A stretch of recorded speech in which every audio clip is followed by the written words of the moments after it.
그래서 우리 찬양에 인도하시면서 우리 집사님 말씀하셨는데,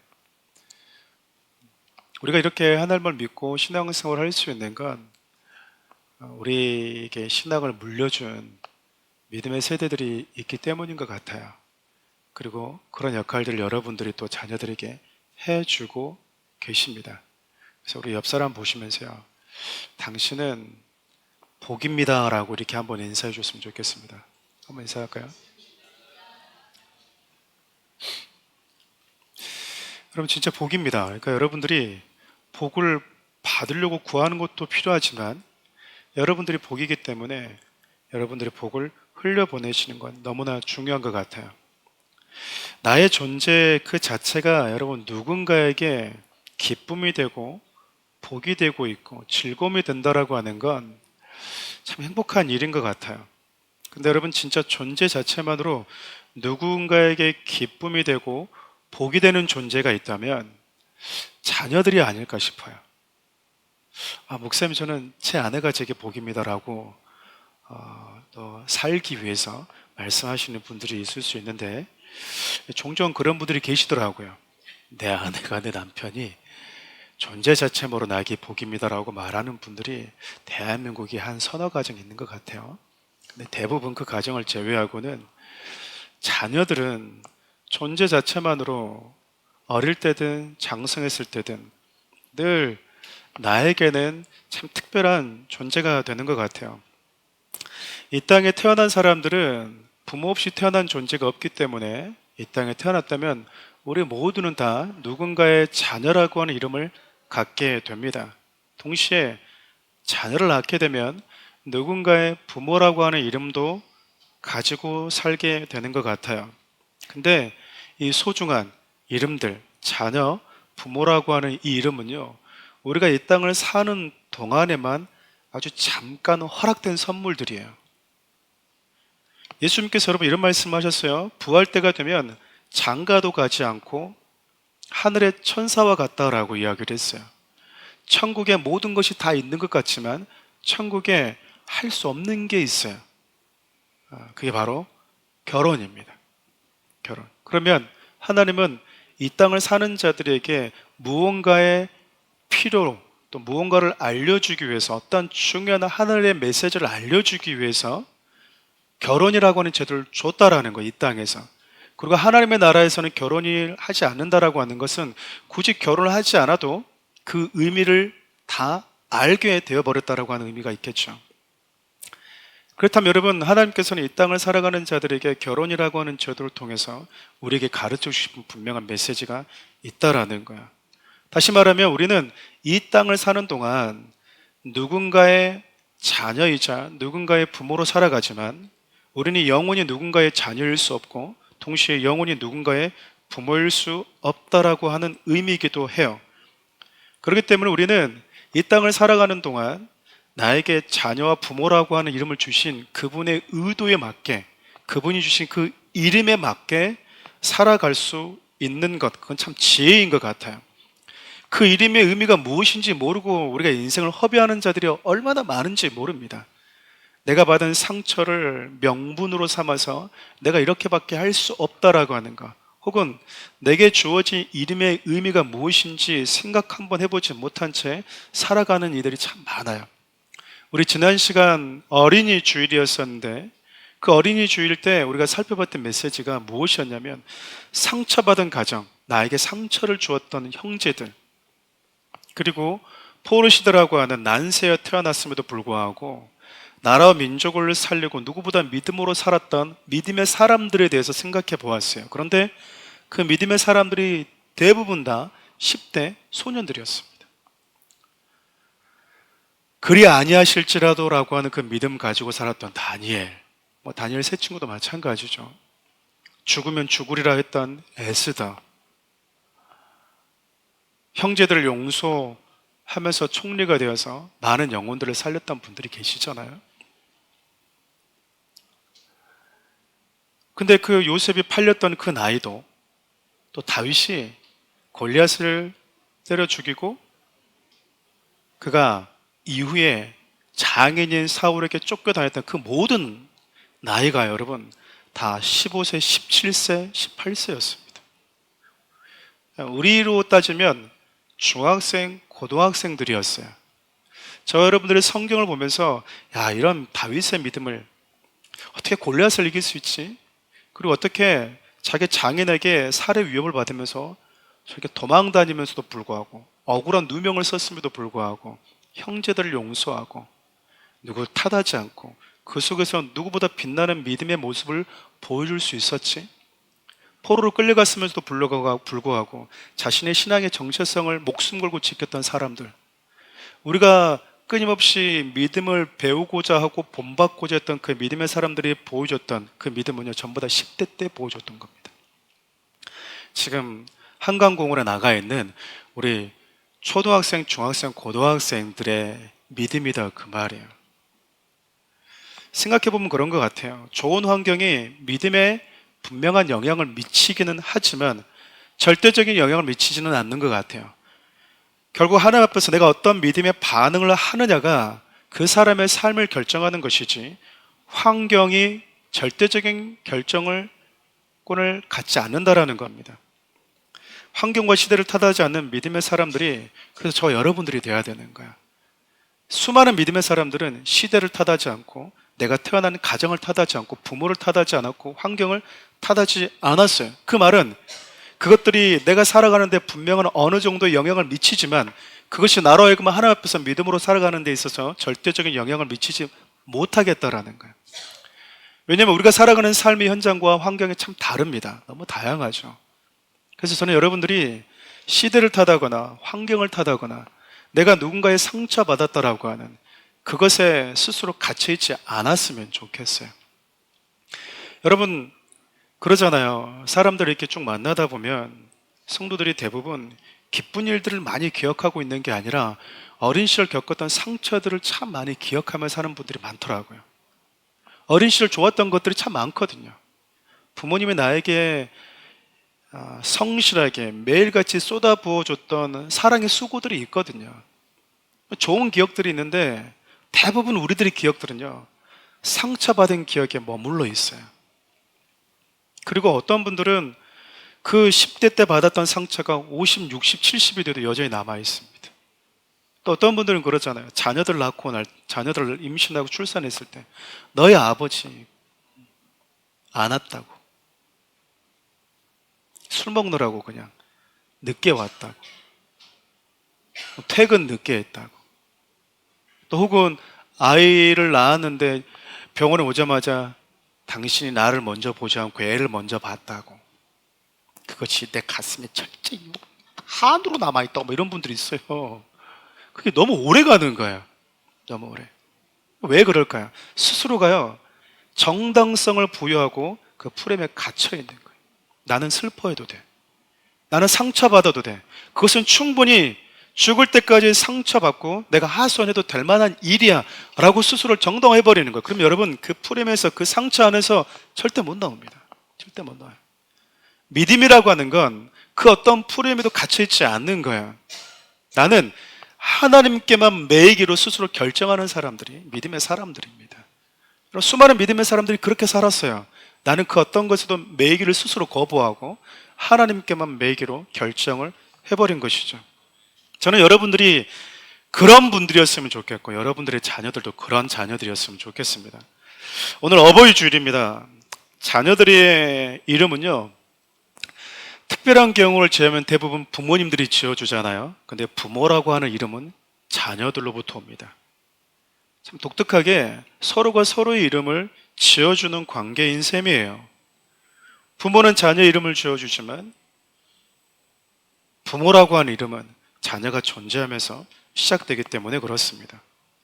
오늘 부모라고 하는 이름을 나에게 준 자녀들을 하나님은 어떻게 이 땅에 있는 동안 섬기기를 원하시는지, 우리 좀 그 부분을 여러분과 함께 생각해 보려고 합니다. 자녀가 있는 분들 뿐만 아니라 한 영혼 한 영혼을 주의 마음으로 케어하고 있는, 그들의 멘토가 되어주고 있는 분들에게 좋은 교훈의 시간이 되었으면 좋겠어요.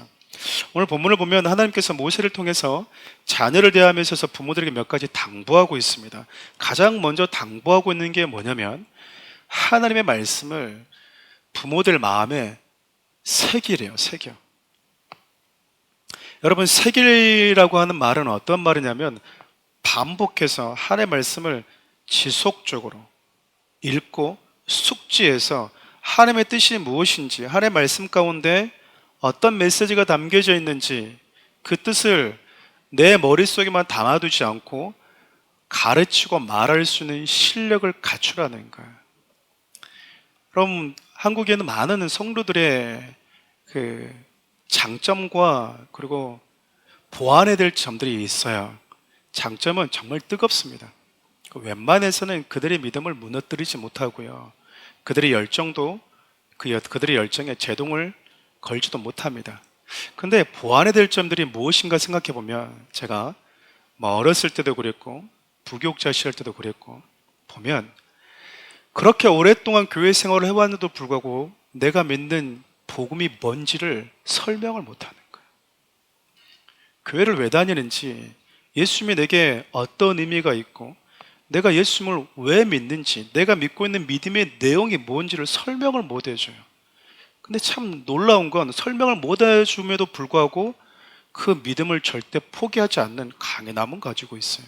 모르는데 설명을 못 하는데요, 믿음은 흔들리지 않아요. 참 아이러니하죠. 여러분, 나만 알고 있는 건 되게 이기적인 거예요. 알아야만이, 전할 수 있는 실력이 있어야지, 가르쳐 줄 수 있는 실력이 있어야지 예수님 말씀하신 대로 전파할 수 있거든요. 근데 여러분, 내가 모르면 전파할 수가 없는 거예요.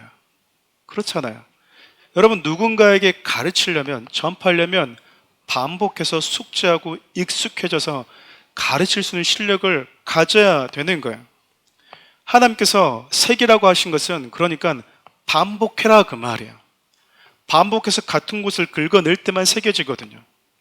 그래서 하나님께서 새기기 위해서 몇 가지 비결을 알려주시는데, 우리 본문 읽었던 8절에서 9절 말씀을 메시지 성경으로 함께 읽어보도록 하겠습니다. 이 계명을 여러분의 손과 이마에 메어 표를 삼으십시오. 여러분의 집 양쪽 문 기둥과 성문에도 새겨 놓으십시오. 이게 뭐 하래요? 새기기 위해서 뭘 하라고 합니까? 나의 마음과 온몸에, 그리고 나의 집안까지 온통 말씀으로, 소위 우리의 표현을 쓰면 도배해놔라 그 말이에요. 가득 채워넣어라 그 말이에요. 이것은 여러분, 부모님들이 하나님의 말씀을 새기기 위해서 얼마나 애쓰고 수고해야 되는지를 우리에게 가르쳐줘요. 네 자신에게도 익숙해질 수 있도록 반복해서 또 반복해서, 알았다고 생각하지 말고 반복하고 또 반복하라는 거예요. 그래야지 뭐하죠? 새겨진다라는 거예요. 그리고 매일같이 의식적으로 하나님의 말씀을 기억하도록 네가 보이는 집안 곳곳에 하나님의 말씀을 기록해 놓고 새겨놔라 그 말입니다. 다른 거 써놓지 말고, 다른 거 새겨놓지 말고 하나님의 말씀을 새기래요. 앞서 언급했던 것처럼 여러분, 우리는 하나님의 말씀하신 대로 내 마음에 하나님의 말씀을 새겨 넣어야 되거든요. 왜냐하면 하나님의 말씀만 내 영혼에 유익을 주고 생명을 주기 때문에 그래요. 근데 하나님의 말이 아니라 우리는 다른 말을 새겨놔요. 그게 뭐냐면 상처예요. 상처라고. 사람은 보이는 말에 절대적인 영향을 받아요. 그렇죠? 말은 여러분, 우리가 이렇게 주고받을 수 있잖아요. 그렇잖아요? 근데 생각은 내 안에서 들리는, 내 안에서 나 혼자만 들을 수 있는 말이에요. 다른 사람들에게 영향력을 미치지 않고 나한테만 오롯이 영향을 미치는 말이요, 내 안에서 들리는 생각의 말이라고요. 그래서 여러분, 생각과 마음을 지키는 게 얼마나 중요한지 모릅니다. 내 안에 누군가에게 들었던 그 말들, 상처들이 끊임없이 내 안에서 반복적으로 내가 되새김질을 하고 있는 거예요. 저는 성도님들이 하나님의 말씀 어떻게 새기죠? 이렇게 물어보면 좀 우스갯소리지만 두 가지의 어떤 좀 우스운 표현이지만 방식들이 있어요. 하나는 다이어트 하듯이 여러분 새기시면 됩니다. 여성분들이 매일 다이어트 한다고 그러잖아요. 그러다가 추석 되면 잠시 방학했다가 다시 또 지나면 오늘부터 다이어트야. 그리고 저녁에 또 뭐 하죠? 맛있는 게 있으면 참지 못하고 한 조각 집어먹고 당신 다이어트 한다더니 내일부터 할 거예요. 시키지 마세요. 말 시키지 마세요. 이렇게 막 먹어요. 근데 이분들은 그러니까 다이어트 언제 하는 거예요? 평생 하는 거예요. 매일매일. 그렇게 하시면 됩니다.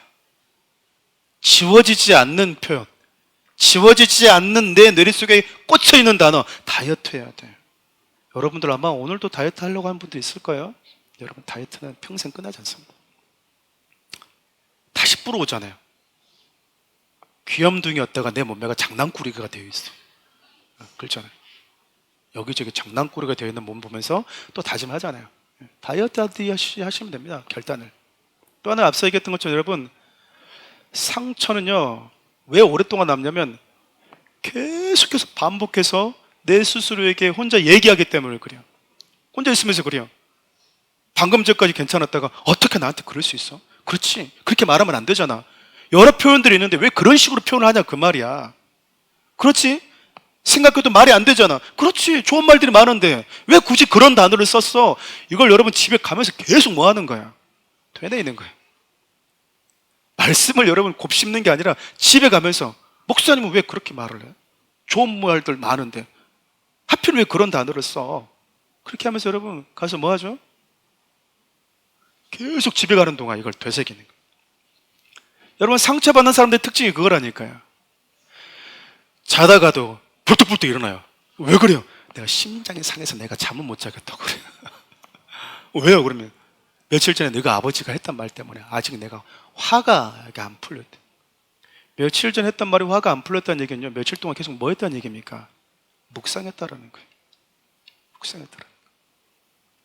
근데 왜 그런 말들을 묵상하냐 그 말이에요.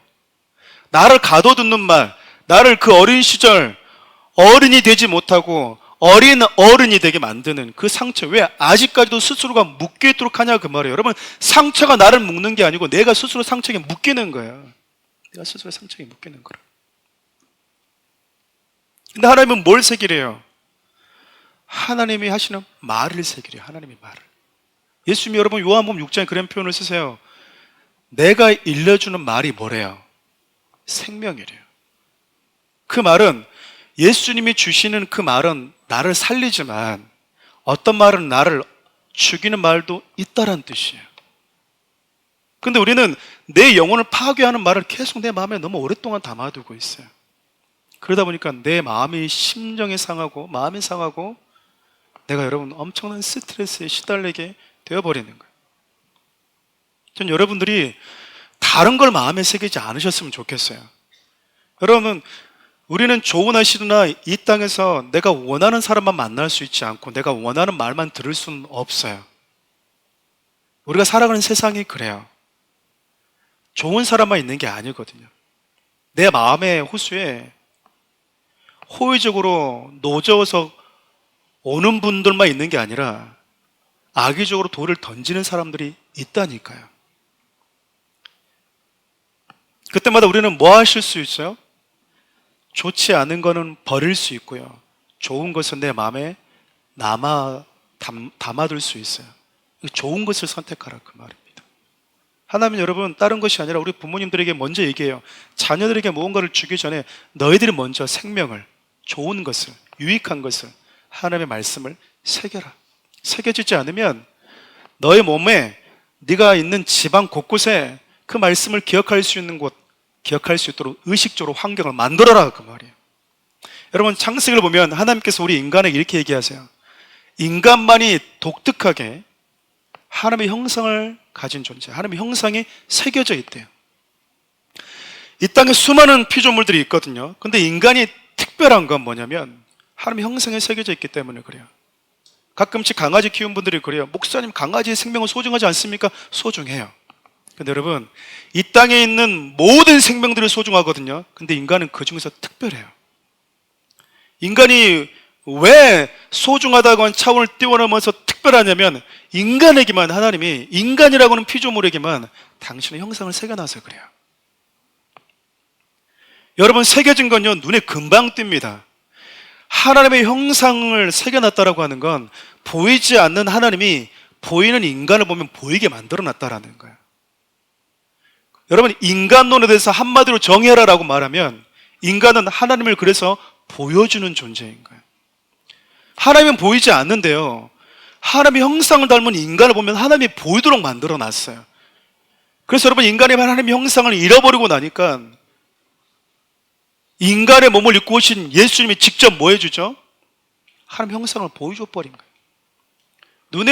눈에 보이는, 만져지는 인간의 몸을 입고 오신 그 예수님이 골로새서 바울의 표현을 빌려면 보이지 않는 하나님의 형상 그 자체였대요.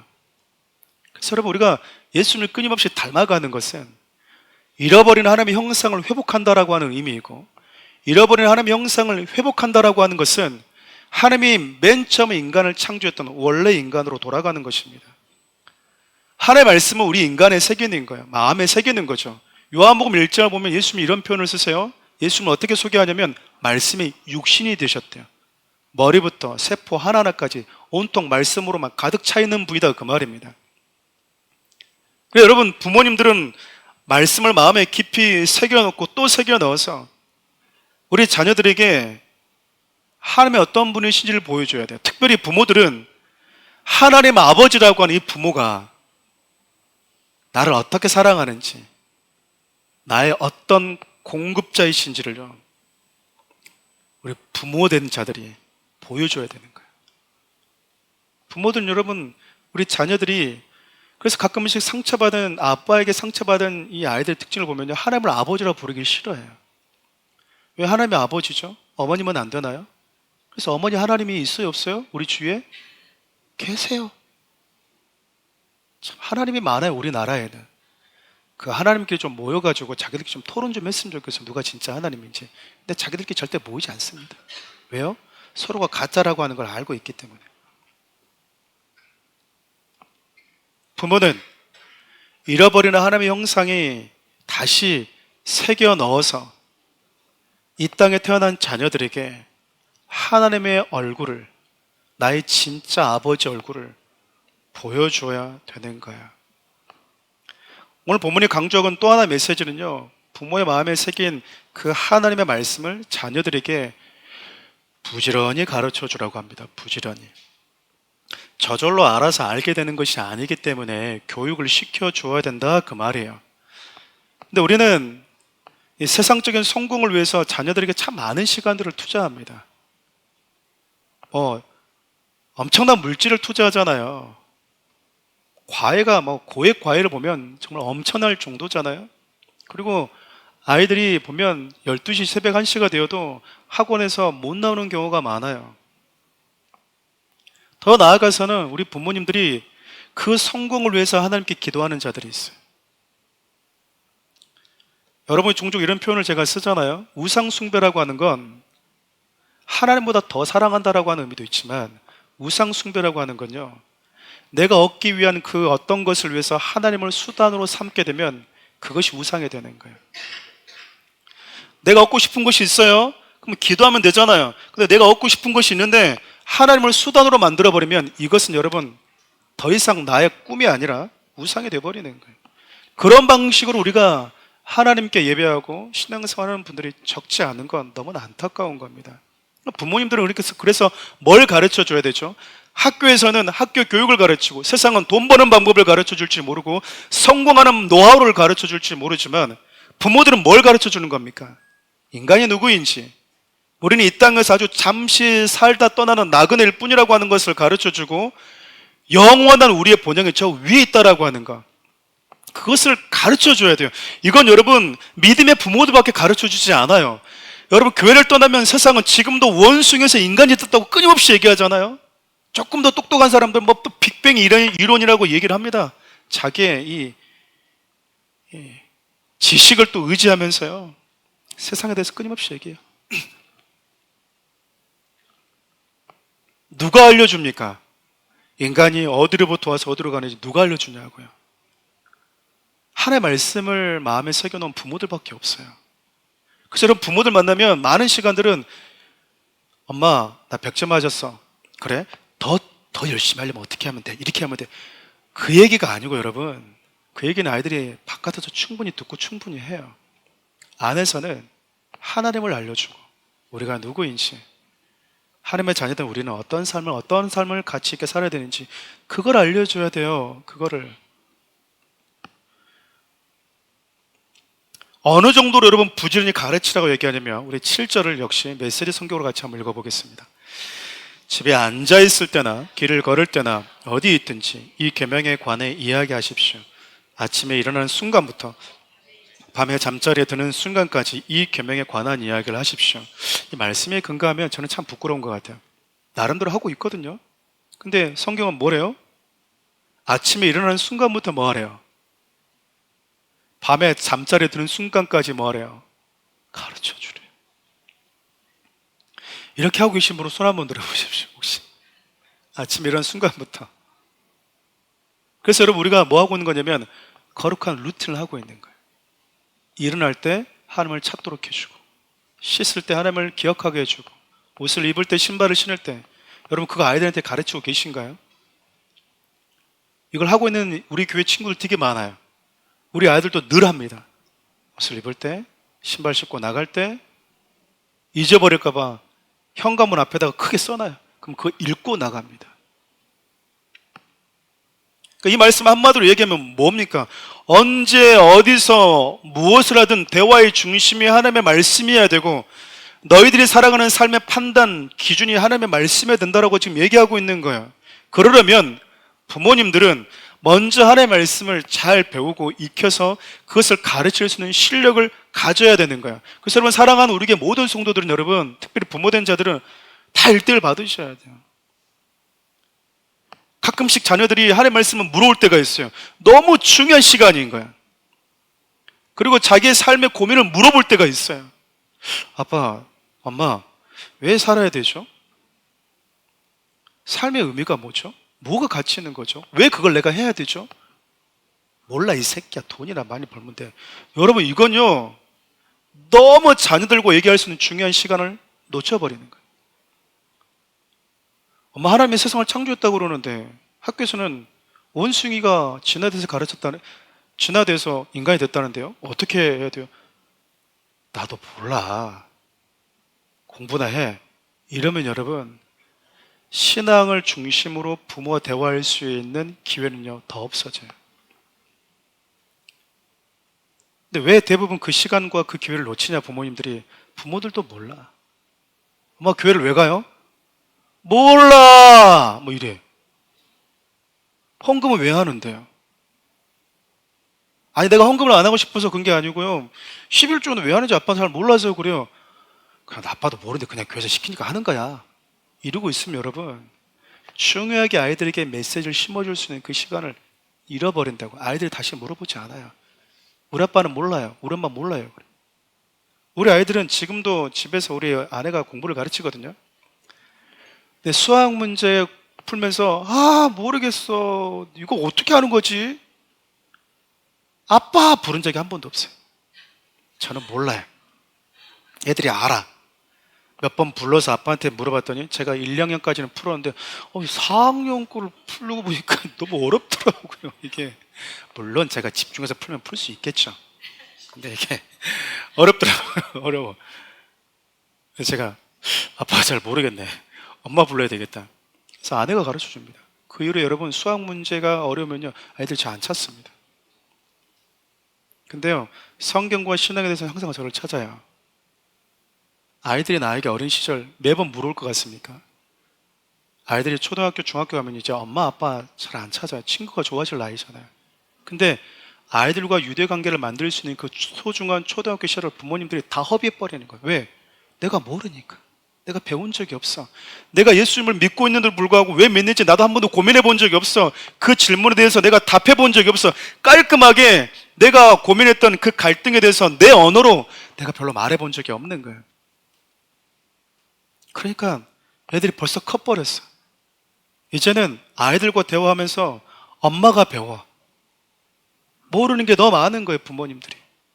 부지런히 가르치라고 했는데 가르칠 수 있는 실력이 부모에게 없어. 여러분 사랑하는 우리 교회가 일대를 중요하게 여기는 게 그거라니까요. 부모님들 혹시 일대를 안 받으시는 분들 계시면 다 일대 영어를 다 받으십시오. 어렸을 때 여러분 말씀을 가르치래요. 어렸을 때부터. 우리 잠언 22장 6절을 표준 세번으로 같이 한번 읽어보겠습니다.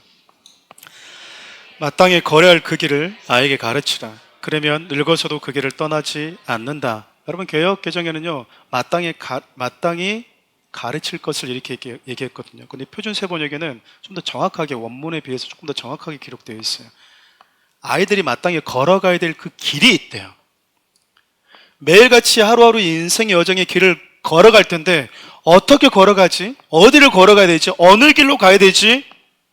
사람이라면, 하나님의 형상을 가진 인간으로 태어난 인간이라면 하나님의 말씀으로 마땅히 살아야 될 그 길이 어디인지를 부모님들이 가르쳐줘야 된대요. 근데 부모님들이 그 길을 몰라.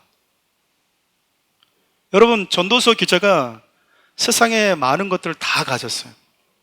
솔로몬 왕이, 여러분, 왕이었잖아요. 최고의 권력자였어요. 그리고 여러분, 그가 얼마나 지혜로웠는지 모릅니다. 그가 건축에 있어서도, 음악에 있어서도, 먹고 마시는 부유함에 있어서도,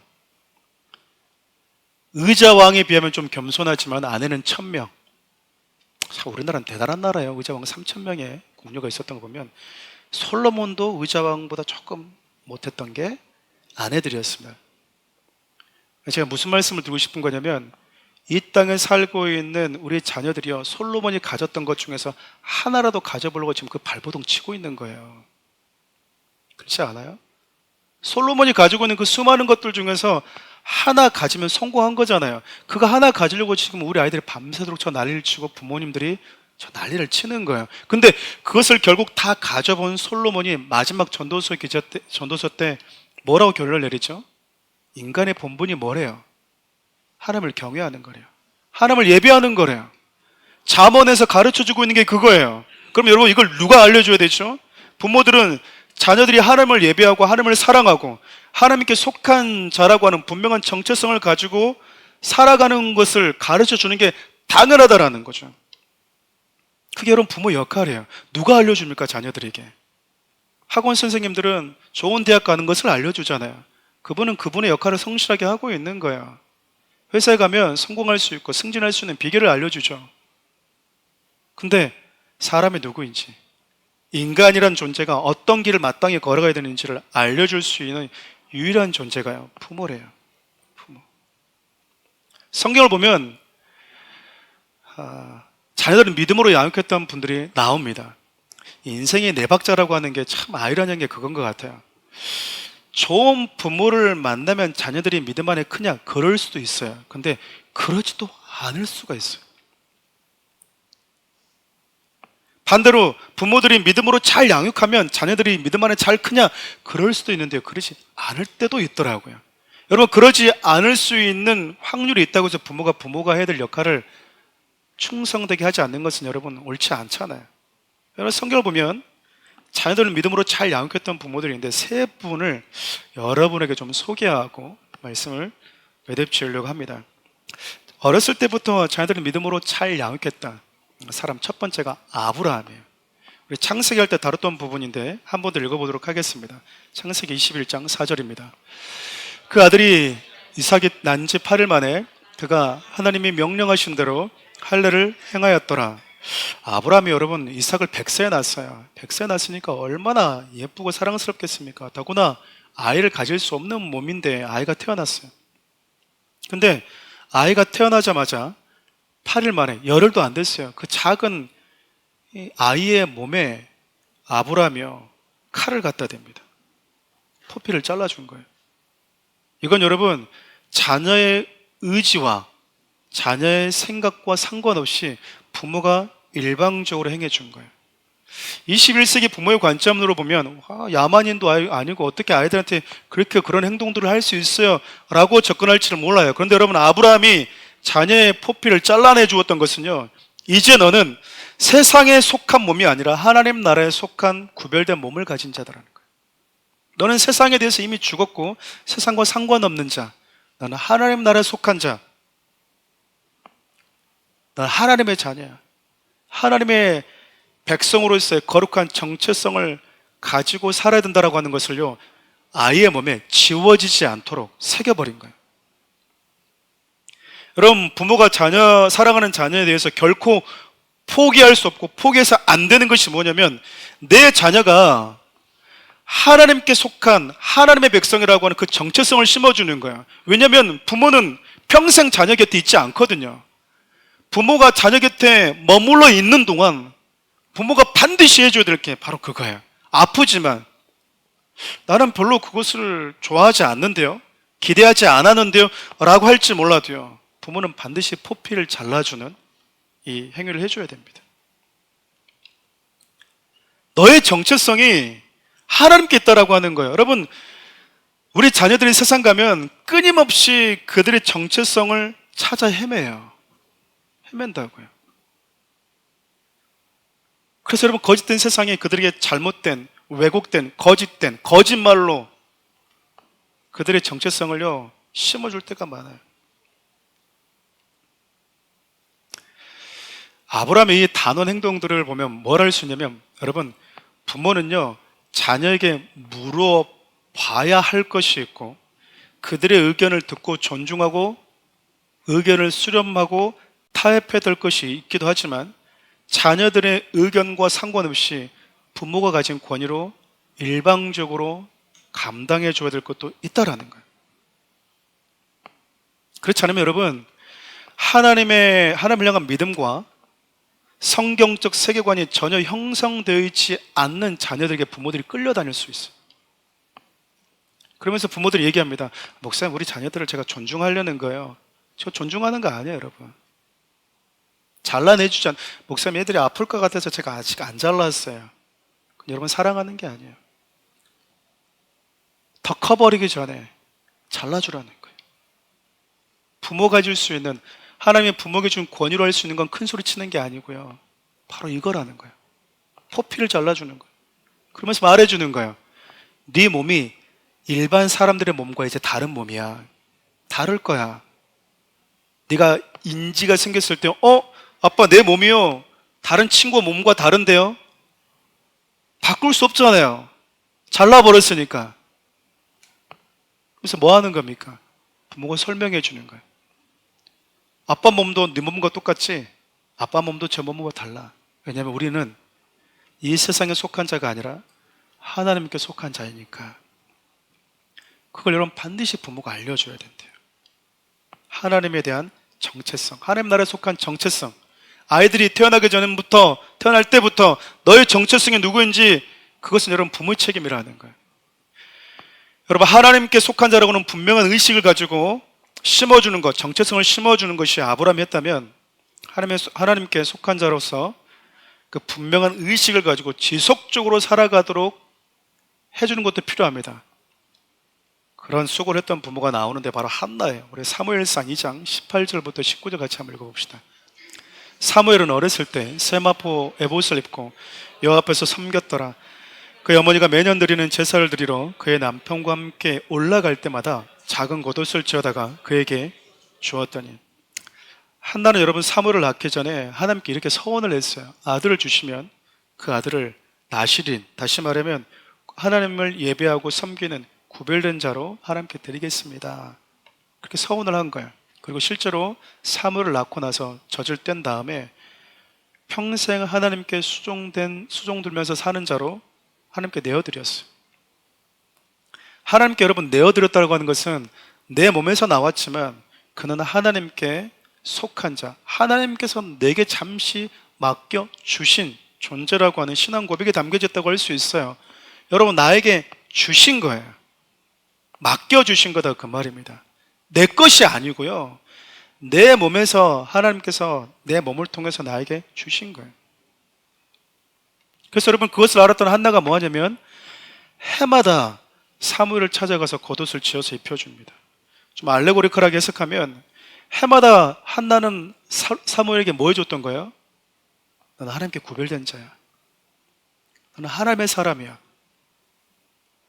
의복은 보통 성경에서 우리의 행실을 많이 강조할 때 쓰는데, 옷을 지어줘 입혀줬다는 얘기는 너는 보이는 것뿐만 아니라 보이지 않는 내면뿐만 아니라 보이는 겉옷 속에서도, 보여지는 너의 삶 속에서도 너는 하나님께 드려진 사람다운 삶이 보여야 된다, 그 말이에요. 그것을 끊임없이 부모가 뭐 해줬대요? 해마다 해줬대요. 끊임없이 부모가 해마다 가서 뭐 해줬대요? 그 옷을 지으면서 한날 항상 무슨 기도하면서 옷을 만들었던 겁니까? 하나님, 내 아들이 이 겉옷을 입을 때마다 나의 내면만, 보이지 않는 부분만 하나님 것이 아니라 보여지는 것 속에서도 하나님의 아름다움을 드러내는 자로 살게 해주십시오. 그럼 그 기도가 있지 않았겠어요? 하나님의 사람이라고 하는 정체성을 갖고 태어나고 그 정체성을 갖는 것도 너무 중요하지만 지속적으로 그 정체성에 걸맞는 삶을 사는 것은 또 너무나 중요합니다. 마지막으로 여러분에게 소개해 주고 싶은 부모가 욥입니다. 욥기 1장 5절, 4절부터 5절까지 한번 읽어볼까요? 그의 아들들이 자기 생일에 각각 자기의 집에서 잔치를 베풀고 그의 누이 3명도 청하여 함께 먹고 마시더라. 그들이 차례대로 잔치를 끝내면 욥이 그들을 불러다가 성결하게 하되 아침에 일어나서 그들의 명수대로 번제를 드렸으니 이는 욥이 말하기를 혹시 내 아들들이 죄를 범하여 마음으로 하나님을 욕되게 하였을까 함이라. 욥의 행위가 항상 이러하였더라. 여러분 잘 알다시피 욥은 아주 부유했습니다. 그냥 부유한 게 아니에요. 여러분 동방에서 가장 부유한 사람 중에 한 사람이었어요. 부유한 사람을 중에서 믿음 좋은 사람 찾기 참 쉽지 않아요. 그렇죠? 사람이 심령은 가난하면 안 되거든요. 심령은 늘 마음 상태는 하나님의 은혜가 있어야 됩니다라고 하니 간절함이 있어야 되는데 이 땅을 살아가면서 별로 부족한 게 없다 보면 사람이 마음까지 부유해져요. 저는 사랑하는 우리 교회 성도님들이 부유한 분들이 계시면 마음은 절대 부유해지면 안 된다고 생각해요. 근데 여러분 욥은 부자였는데도 불구하고 누구보다 믿음이 좋은 사람이었어요. 여러분 욥이 부러울 게 뭐가 있습니까? 부족한 게 뭐가 있냐고요. 그리고 여러분 그 부유한 부모 밑에서 태어난 자녀들은 웬 복입니까? 태어나자 보니까 금수저 물고 태어난 거예요. 태어나 보니까 우리 아버지가 너무 잘 살아, 너무 부자였어. 그냥 금수저 물고 금수 집안에 태어난 겁니다. 여러분 욥의 자녀들이 노는 클래스도 틀려요. 요즘 강남에서 부유한 아이들이 노는 것과 똑같습니다. 생일 때마다 뭐 하죠? 각자 자식들이 자기 생일 때마다 뭐 하는 거예요? 친구들 다 초청해서 큰 잔치를 베풉니다. 먹고 마셨대요. 여러분 부모 잘 만나서 정말 화려한 삶을 누리고 있는 거예요. 자기들 돈을 어떻게 벌었겠어요? 다 부모의 것으로 이렇게 화려하게 누리고 사는 겁니다. 여러분 이건요 복이에요. 여러 복 중에 한 복입니다. 누리고 갈 수도 있지만 못 누리고 갈 수도 있어요.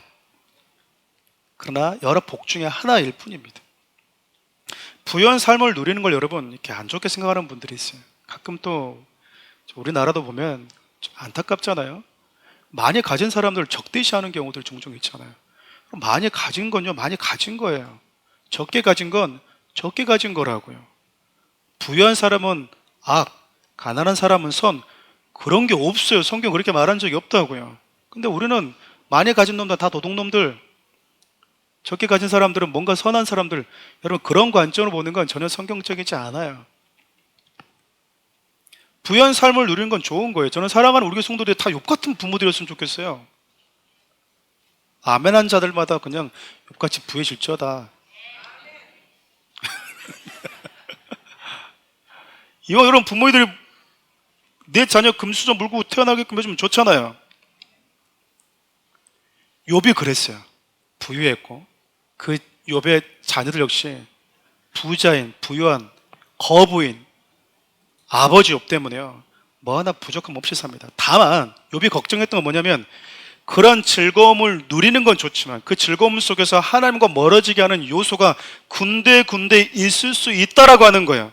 여러분 돈이 주는 즐거움과 넉넉함이 주는 즐거움이 무엇인지 욥은 자녀들보다 먼저 알았거든요.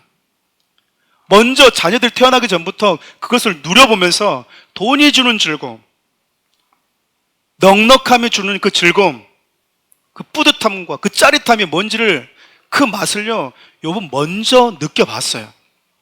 그러면서 동시에 이것들을 누릴 때 어떤 세상적인 유혹들이 함께 묻어서 내 마음의 문을 두드리는지 욥은 누구보다도 잘 알고 있었습니다. 돈이 주는 즐거움이 있는데 그 돈이 주는 그 즐거움 속에 하나님과 멀어지게 하는 요소가 군데군데 묻어있다라고 하는 걸 여러분 욥이 먼저 알고 있었다니까요. 그래서 욥이 뭐 한 겁니까? 자녀들이 실컷 부하게 잔치를 베풀고 먹고 마시고 즐기고 난 다음에 자녀들을 한 명씩 한 명씩 모아온 거야. 불러서 정결 예식을 치렀던 거야. 왜 정결 예식을 행하죠? 행여나 잔치를 행하면서 먹고 마시면서 즐기면서 생각과 마음에 하나님에 대해 범죄하지 않았을까라고 하면서 회개의 장으로, 예배의 장으로 초대한 거예요. 소위 말하면 예배 드리면서 삶을 나누고, 아버지 저 어제 솔직히 먹고 놀고 즐기면서 하나님 잊어버렸어요. 스스로가 자기가 범죄했던 것들을 돌이켜 회개할 수 있도록 부모는 뭐 해줬다는 얘기입니까? 예배의 장을 만들어줬다는 거예요. 눈에 보이는 행동을 점검해주는 정도가 아니라 자식의 영혼과 보이지 않는 마음의 상태까지 들여다보면서 그들이 죄에 물들지 않도록 신경 썼다는 거예요. 왜죠? 마음이 무너지면, 생각이 무너지면, 보이지 않는 영역이 무너지면 그곳에 죄가 침투했는데도 불구하고 방치해두면 그 죄는 자라고 또 자라고 또 자라서 보이는 내 자녀들의 삶을 무너뜨릴 수 있다는 걸 욥은요 너무나 잘 알았어요. 상대적으로 내 자녀에게 난 부러울 것 없이 교육을 시키고 나는 누릴 수 있게끔 할 수 있는 재력이 있다고 하는 분들이 여러분, 이 욥의 이걸 진짜 잘 기억해야 돼요. 잘 기억해야 된다. 여러분, 사랑하는 우리 교회는 가정예배를 그래서 중요하게 여깁니다. 양육도 중요하게 여기고요. 1:1 양육뿐만 아니라 여러분 가정에서 다 예배를 드리고 계실 거예요. 가정예배가 중요한데 여러분, 우리 가정예배 중요하다고 하는 특별한 캠페인도 하지 않아요. 아주 짧은 시간이지만 자녀들과 함께 성경을 읽거나 말씀을 가르쳐 주는 겁니다. 사랑하는 우리 교회 성도님들 다 하고 계시죠? 하고 계십니까? 안 하고 계세요? 하고 계시죠?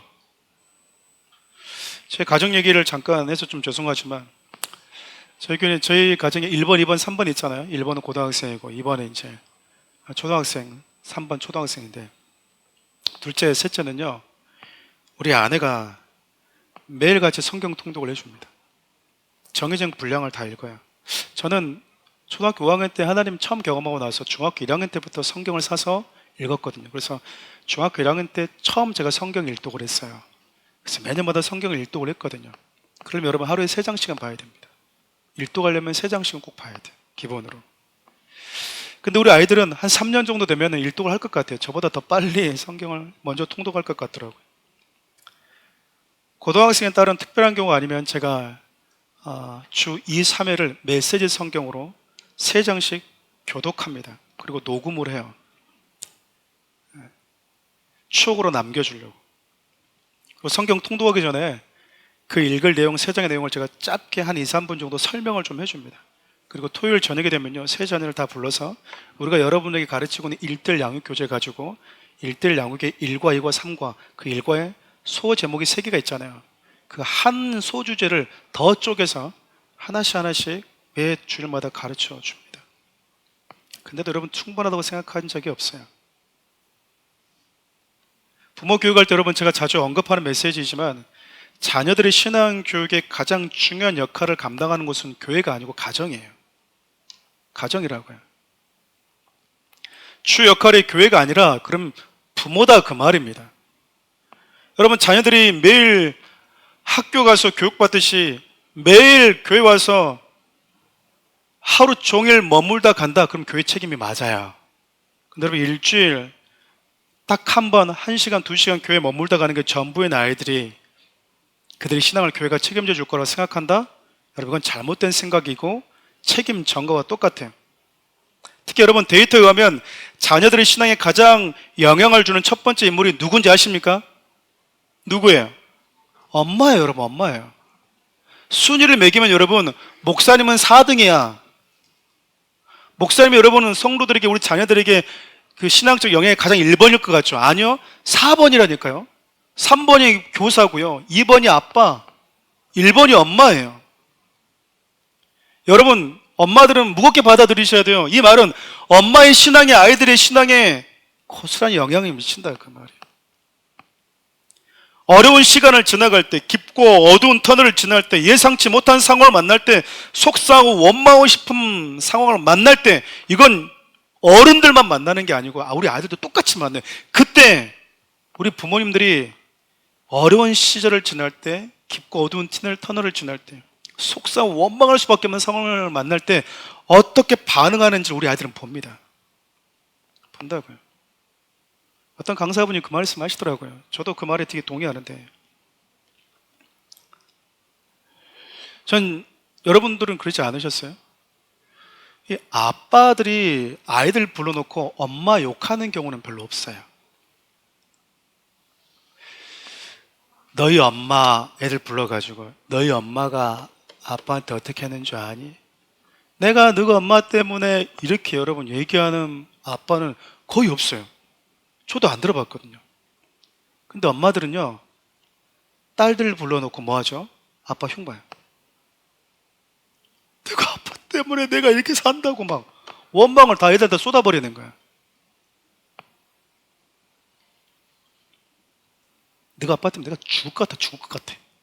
계속 끊임없이 뭐 하죠? 아이에게 내가 받은 상처와 내가 속상한 아이들한테 계속 얘기를 해버리는 거야.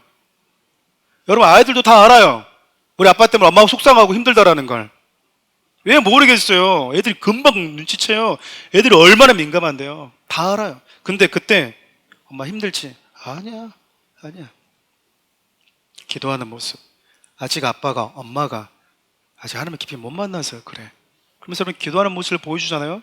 우리 엄마, 우리 아빠 뻔히 힘들 거 아는데도 불구하고 우리 엄마가 그 깊고 원망스럽고 속상한 그 순간에 어떻게 믿음으로 하나님 앞에 서는지를 보는 거예요.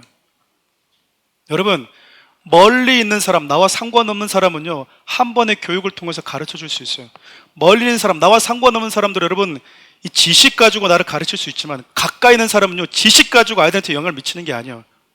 삶을 통해서 영향을 미친다고요. 부모들은 똑똑함을 가지고 자녀들을 교육하는 게 아니에요. 학교 선생님은 나와 상관없는 멀리 있는 사람은 지식이 많아야지 나를 가르칠 수 있지만요, 자녀들을 가르칠 수 있지만, 자녀들 가까이 있는 부모들은요, 자녀들이 부모들의 등을 보고 배웁니다. 등을 보고 배운다고요. 엄마가, 여러분, 아빠가 지식 가지고 아무리 말해 보십시오, 애들 안 바뀝니다. 사랑하는 우리 성도 여러분, 어떤 부모로 살고 계십니까? 어떤 부모로? 말씀 마무리하려고 그래요. 여러분, 가나안 사람들이 섬겼던 대표적인 신이 바알이랍니다. 여러분, 바알의 이름이 뜻이 뭐냐면 주인, 지배자, 소유자라고 하는 뜻이에요. 영어로 Lord입니다. Lord. 근데 여러분, 우리가 믿는 하나님도 주인이시거든요. 근데 가나안에 들어왔던 많은 이스라엘 백성들이 자기의 자녀를 바알에게 갖다 바쳤어요.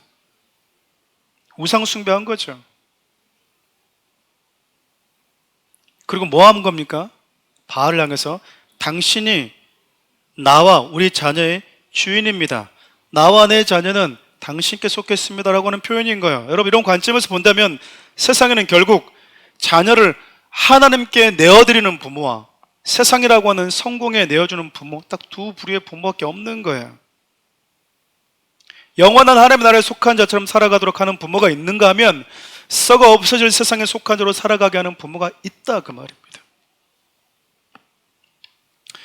여러분, 잠깐 눈을 감고 여러분 자녀들 한번 생각해 보세요. 여러분들 양육하고 있는 사람도 한번 생각해 보십시오. 여러분, 특별한 경우가 아니면요, 부모는 자녀들보다 먼저 세상을 떠나게 될 거예요. 누군가의 자녀라고 하는 이름보다 누군가의 부모였다라고 하는 그 이름이 먼저 사라지는 거예요.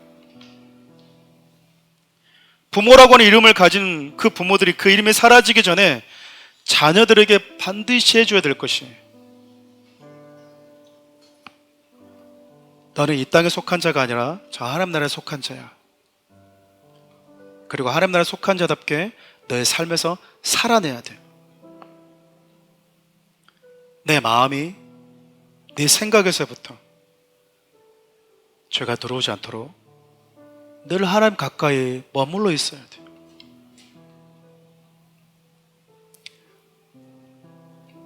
자녀에게 복이 되는 부모예요, 이런 부모들이.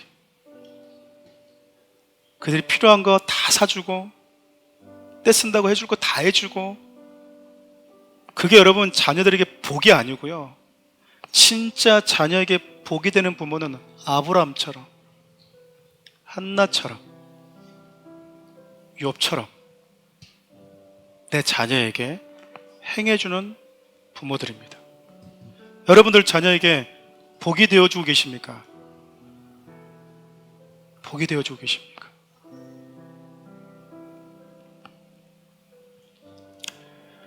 우리 이 찬양을 좀 부르면서 우리 한강에서 지금 좋은 날씨 속에서 좋은 시간을 보내고 있는 우리 아이들을 축복하면서 생각하고 축복하면서 이 찬양을 좀 불렀으면 좋겠습니다.